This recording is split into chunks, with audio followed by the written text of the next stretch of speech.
టాలీవుడ్ లో ఎప్పుడూ వినిపించే గాసిప్స్ లో ముందుగా వినిపించేది రెబల్ స్టార్ ప్రభాస్ పెళ్లికి సంబంధించిన వార్తలే. ఈ Mogalthur most eligible bachelor marriage ఎప్పుడు చేసుకుంటాడా అని వాళ్ళ ఫ్యామిలీ రిలేషన్స్ లో పాటు ఫ్యాన్స్ ఇండస్ట్రీ అంతా వెయిట్ చేస్తుంది. అయితే త్వరలోనే ప్రభాస్ పప్పన్నం పెట్టబోతున్నాడు అంటూ నిశ్చితార్థంతో పాటు పెళ్లి డేట్స్ కూడా వైరల్ అవుతున్నాయి. ఆ ఇంట్రెస్టింగ్ డీటెయిల్స్ ఏంటో చూసేయండి మరి. ఓ 2 ఏళ్లు వెయిట్ చేస్తే కట్టప్ప బాహుబలిని ఎందుకు చంపాడు అనే దానికి ఆన్సర్ తెలిసిందే. కానీ పాన్ ఇండియా స్టార్ ప్రభాస్ పెళ్ళెప్పుడవుతుంది అనేది మాత్రం భేతాల ప్రశ్నలాగానే మిగిలిపోయింది. మీడియాలో ఇప్పటికే ఎన్నోసార్లు ప్రభాస్ పెళ్లి చేసేశారు. ఒకసారి తన మరదల్ని, కొన్నిసార్లు అనుష్క శెట్టితో 7 అడుగులు వేయించేశారు.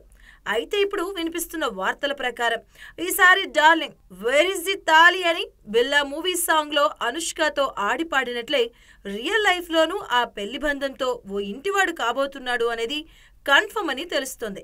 ఎందుకు అంటే గత ఏడాది ప్రభాస్ పెద్దమ్మ శ్యామలాదేవి మీడియాతో మాట్లాడుతూ వచ్చే ఏడాది ప్రభాస్కి పెళ్లి చేస్తానని క్లారిటీగానే చెప్పేశారు. దీంతో ఇప్పుడు డార్లింగ్ వెడ్డింగ్ విషయం మరోసారి వైరల్ అవుతుంది.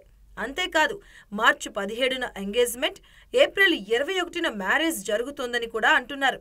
ఇటీవల కృష్ణంరాజు గారి జయంతిని శ్యామలాదేవి మొగల్తూరులో ఘనంగా జరిపించారు.